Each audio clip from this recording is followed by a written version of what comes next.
Good morning. Good morning. It's 2:55 a.m. I'm on my way to the gym.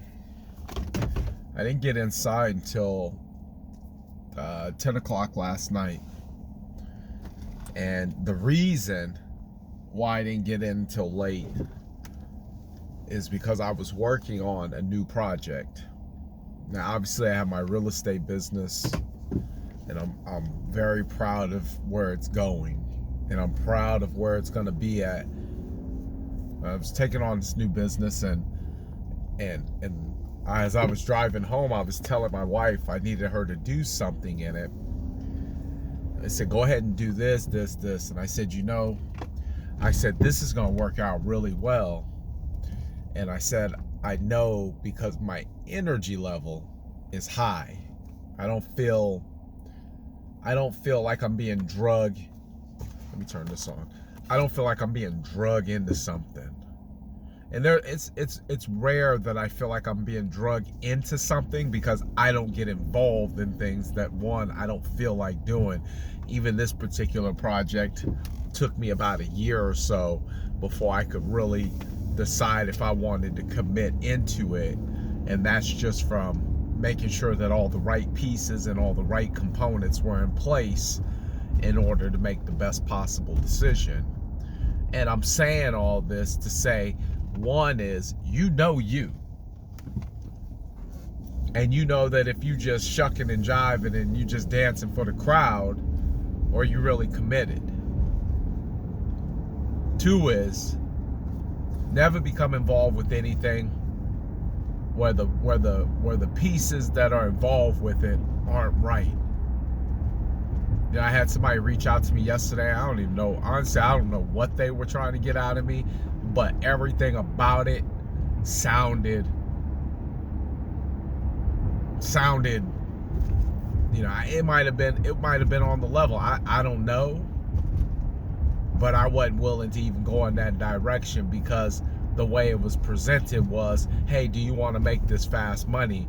And little do you know, God has taken me through a whole lot of tests in life. He done shown me a whole lot of things, and I'm able to make a quick discernment about what I do or do not want to be a part of, because my past and my history tells me what I should or should not engage in. That includes business dealings with people who are not operating now the highest level of integrity, I feel.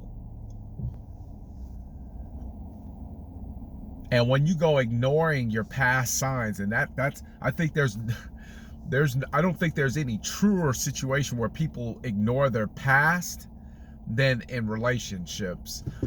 Business, sometimes it's almost like we hold relationships a little bit closer than we do our family, and we hold them a little bit closer than we do our business, because those are the things that we make the mistakes on continuously. Usually business, you take a sting on some money and I'm not gonna do that again. I'm not loaning you no money. I'm not taking no risk.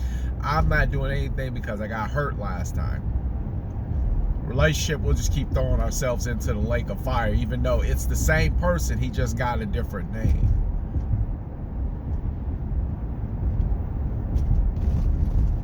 So the discernment about what you should or should not be involved with should be based around what you done been through in your life. What's your understanding about what you're getting ready to get into? I got that message. They were, you want to get involved. You want to get this money, and here's how much money you're going to make. I was like, nope, thank you.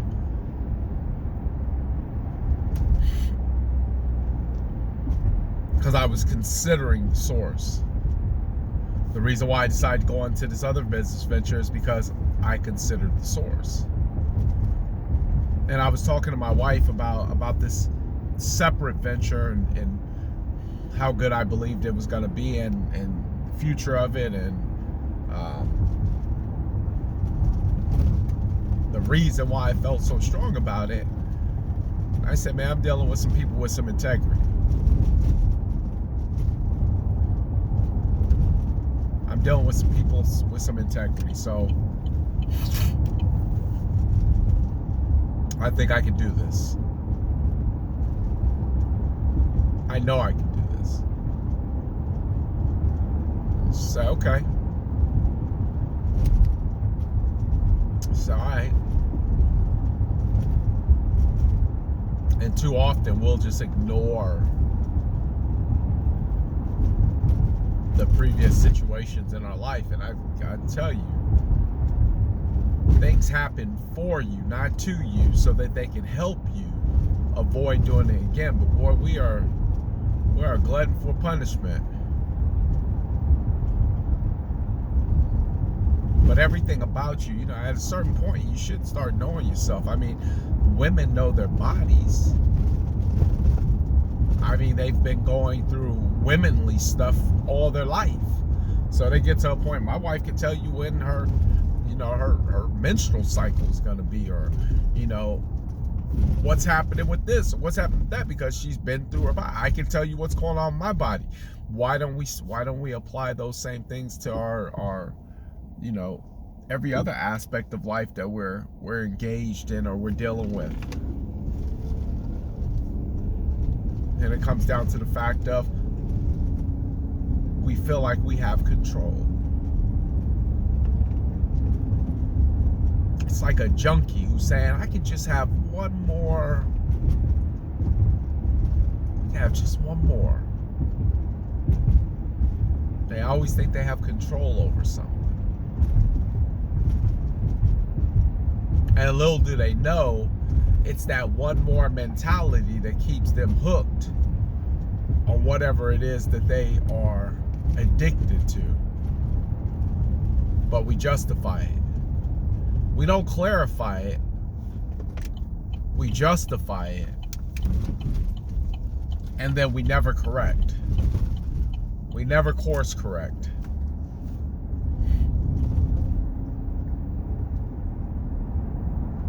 We never move in the direction that we need to move into.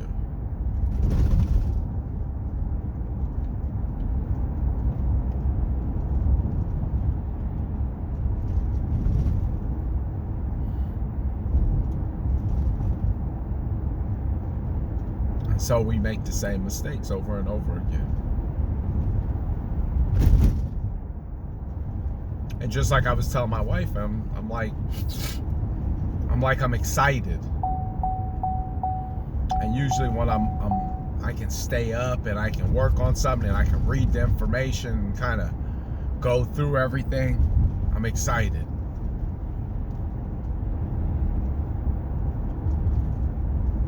I love the process. I love the learning curve.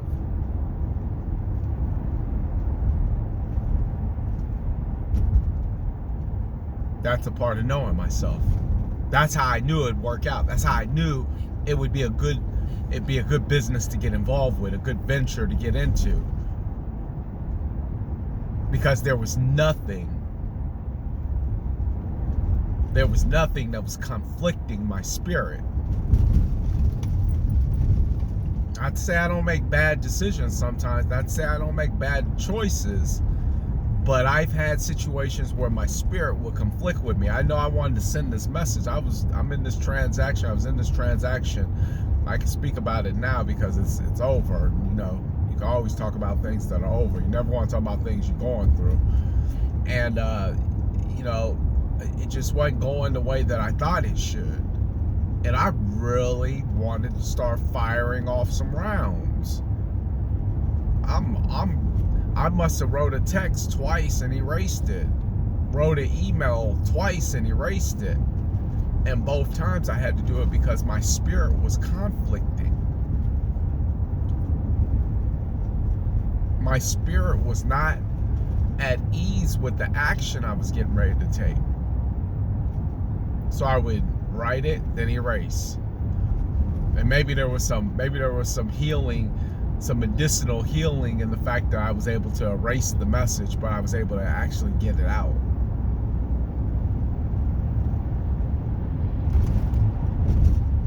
But just remember something. There's not too many experiences in life that don't repeat themselves that you have the chance to make a correction. Don't make the same mistake. It's not necessary.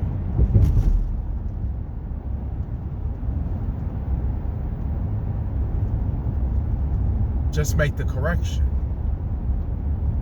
Everything inside of you is talking to you. It's guiding you, giving you direction.